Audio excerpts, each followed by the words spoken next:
Terima kasih klik video ini dan jangan lupa subscribe.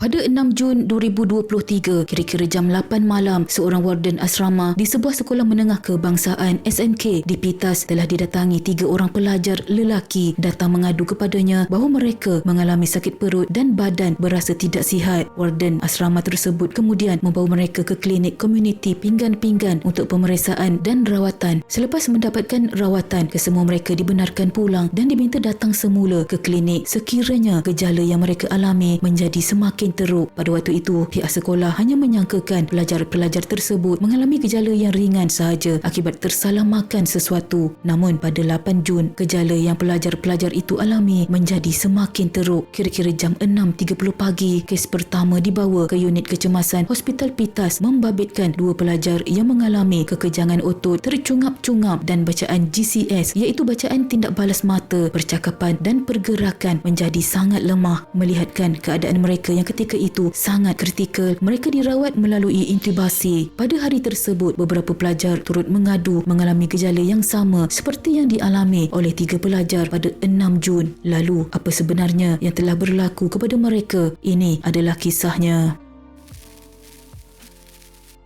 Pada 8 Jun, seramai 20 pelajar lelaki berumur antara 13 dan 17 tahun dimasukkan ke Hospital Pitas, termasuk 2 dalam keadaan kritikal yang dimasukkan ke hospital terlebih awal. Daripada 20 pelajar itu, 6 pelajar tingkatan 5, 2 pelajar tingkatan 4, 4 pelajar tingkatan 3, 2 pelajar tingkatan 2 dan 6 pelajar tingkatan 1. Daripada 20 orang itu juga, 8 kes mengalami simptom seperti lemah badan, sakit perut, muntah, penglihatan kabur dan pening, manakala 12 kes lagi tidak mengalami sebarang gejala. Semua kes telah mendapat rawatan awal di Hospital Daerah Pitas. Daripada 8 kes bergejala, 2 kes didapati semakin merosot dan memerlukan bantuan pernafasan dan masing-masing dihantar ke unit rawatan rapi ICU Hospital Queen Elizabeth I dan ICU Hospital Queen Elizabeth II. 5 lagi kes dihantar ke Hospital Queen Elizabeth pada hari yang sama untuk rawatan lanjut dan 1 kes masih dirawat di Hospital Pitas, manakala 12 kes yang tidak menunjukkan gejala serius telah dimasukkan ke wad Hospital Pitas untuk pemantauan dan rawatan lanjut. Pihak hospital yang memberikan rawatan segera mengambil sampel darah dan air kencing dari semua pelajar-pelajar ini untuk diuji. Hasil ujian makmal mengesahkan yang kesemua mereka mengalami keracunan metanol. Metanol adalah sejenis alkohol yang biasa digunakan sebagai pelarut organik. Metanol juga dikenali sebagai alkohol metil, alkohol kayu atau spirit. Pada suhu bilik, metanol ialah cecair ringan, tidak menentu, tidak berwarna, mudah terbakar dengan bau unik yang sedikit manis dan lebih lembut berbanding etanol iaitu minuman alkohol. Selain daripada pelarut organik dalam dunia perindustrian, metanol juga digunakan sebagai penyejuk anti beku, cecair pencuci cermin kereta, cecair karburator, pelarut cat, varnis, bahan api dan sebagai bahan tambahan untuk industri etanol. Keracunan metanol boleh berpunca daripada penyalahgunaan metanol sebagai bahan dalam minuman beralkohol. Seseorang yang mengalami keracunan metanol mungkin tidak menunjukkan sebarang gejala dari 1 hingga 72 jam selepas pengambilannya. Gejala akan muncul lebih cepat jika metanol diminum dalam kuantiti yang banyak dan lebih perlahan jika diminum dalam kuantiti yang sedikit atau diminum bersama etanol.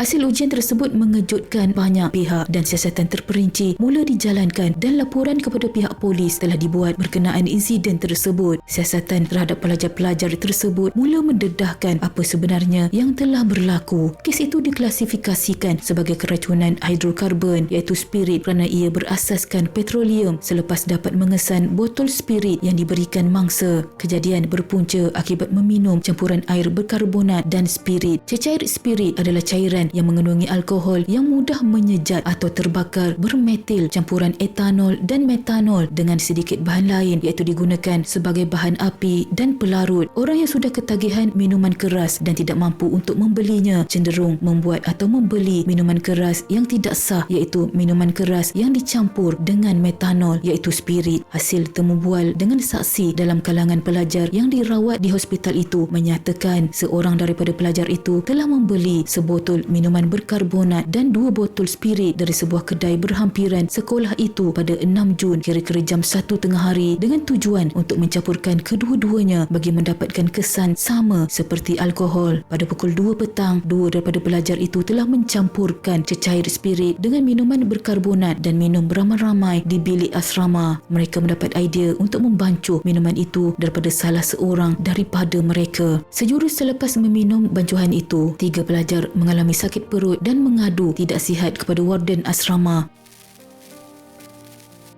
Nyawa pertama yang diragut dalam kes ini adalah pada 14 Jun di mana seorang pelajar 17 tahun kritikal yang dirawat di ICU Hospital Queen Elizabeth I dan nyawa kedua yang diragut adalah pada 15 Jun mangsa yang juga berusia 17 tahun yang dirawat di ICU Hospital Queen Elizabeth II. Pelajar tersebut meninggal dunia disebabkan kecederaan otak yang teruk akibat keracunan metanol itu. Mayat pelajar berusia 17 tahun itu tidak perlu dibedah siasat memandangkan sebab kematian sudah diperoleh dan mangsa meninggal dunia ketika menerima rawatan. Setakat 15 Jun, seramai 27 pelajar disahkan terlibat dalam kes keracunan metanol dan seramai 25 pelajar telah dibenarkan keluar dari hospital untuk pulang ke asrama. Diharapkan kesemua mereka ini sudah serik dengan pengalaman mahal mereka ini dan mampu dijadikan iktibar sepanjang zaman. Selain itu, orang ramai perlu mengetahui bahaya mengambil minuman beralkohol yang tidak sah dan tercemar kerana ia mampu meragut nyawa.